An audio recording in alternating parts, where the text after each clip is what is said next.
মুসা আলাইহিস সালাম তো একটু বললাম না ফিজিক্যালি খুব স্ট্রং ছিলেন, থাকে না বডি বিল্ডার, সামনে গিয়ে কথা বলে সরো পানি দিতে দাও, তখন মানুষ একটু মূল্যায়ন করে না। তো মুসা আলাইহিস সালাম এভাবে পানি নিয়ে দিলেন এবং বাছুরদেরকে পানি পান করালেন, করিয়ে গাছের নিচে এসে বসে আছেন।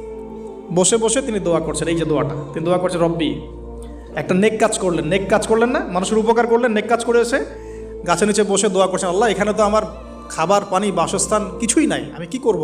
রব্বি ইন্নি লিমা আনজালতা ইলাইয়া মিন খায়রিন ফকির, রব্বি ইন্নি লিমা আনজালতা ইলাইয়া মিন খায়রিন ফকির। আবার বলেন, রব্বি ইন্নি লিমা আনজালতা ইলাইয়া মিন খায়রিন ফকির। অর্থ হচ্ছে, হে আল্লাহ, তুমি তোমার পক্ষ থেকে আমার উপরে যে নেয়ামতগুলো দিবে, আমি এর জন্য ফকির হয়ে বসে আছি। অর্থ বুঝে পড়বেন ভাই, নামাজ রোজা